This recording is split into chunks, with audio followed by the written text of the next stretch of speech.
This is Jaya. In this video, we shall see the summary of the novel In the Shadow of the Banyan by Byvaddey Ratner.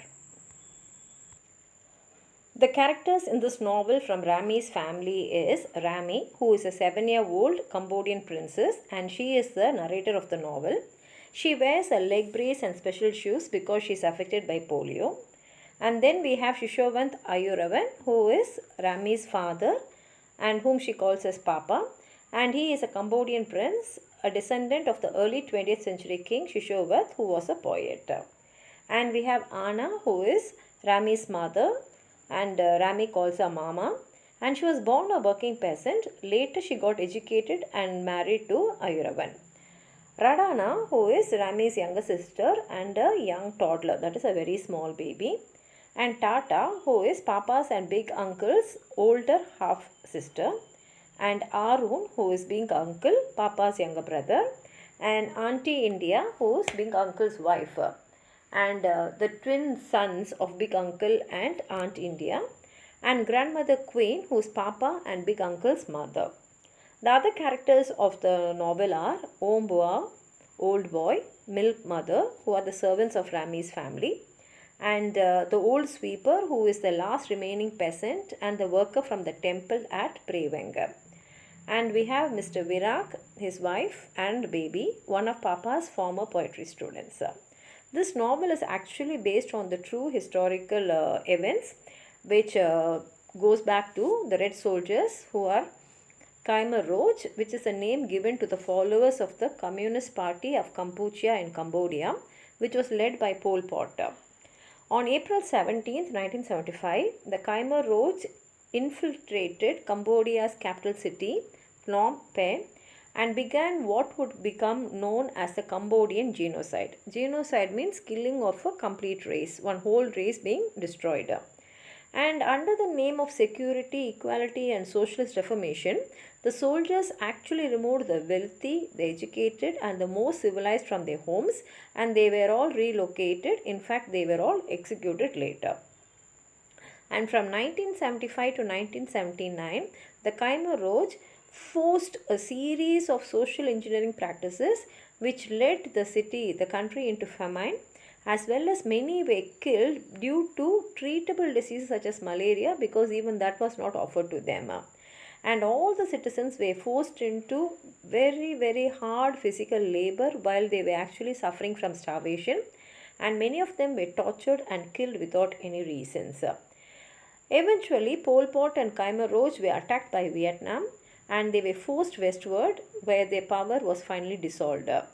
Many say that the death toll was close to 2.2 million people by the end of this communist regime, with at least half of these people died due to mass executions and the other half died due to starvation and disease.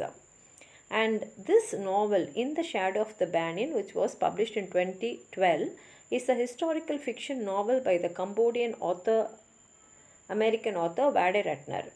And the novel is set in the 1970s during the Cambodian Genocide, and the book's perspective is from Rami, a 7-year-old girl and the daughter of a minor prince whose family is among the millions of Cambodians persecuted by the Khmer Rouge. And while Rami's story has very closely to Ratna's own real life experiences, the author chose to write a work of fiction rather than a memoir because she was too young to remember the events precisely. In 2013, In the Shadow of the Banyan became a finalist for the PEN Hemingway Award for Best Debut Novel. In April 1975, Rami is the 7-year-old daughter of Shishowant Ayuravan, a minor Cambodian prince whom she refers to as Papa.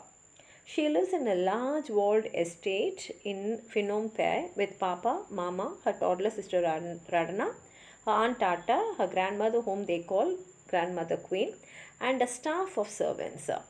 When the Cambodian Communist Party, known unofficially as the Khmer Rouge, overthrows the government, soldiers force all residents of Phnom Penh out of their homes, including Rami's family.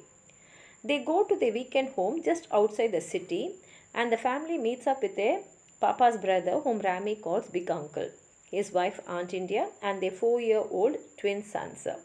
But soldiers force the family out of their weekend home also, and they relocate to Preveng, a small rural village home to a Buddhist temple. Here they meet the Kamafibel, a non-military wing of the Khmer leadership.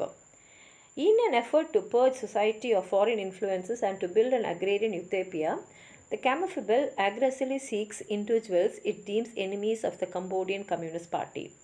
And who are these enemies are the intellectuals, professionals, former government officials, and particularly the members of the royal family like Papa. In order to protect themselves, Rami's family poses as mango growers.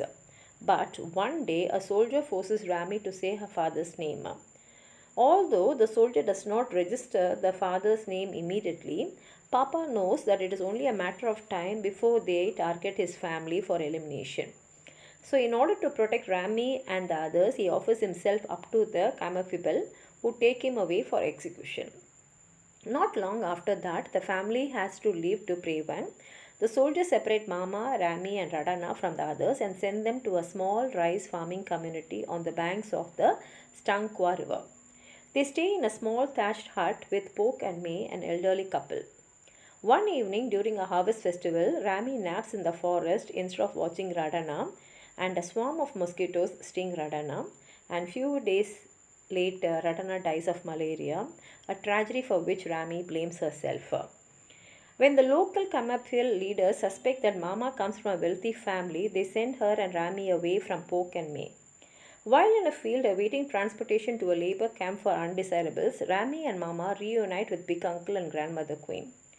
Big Uncle reveals that after the Khmer Rouge accused him of being a CIA spy, the soldiers murdered Tata, Auntie India, and his twin sons. Due to logistical confusion, the family avoids the labor camp and ends up in Shash, a village run by a relatively moderate district leader. By comparison, life in Shash is calm and stable.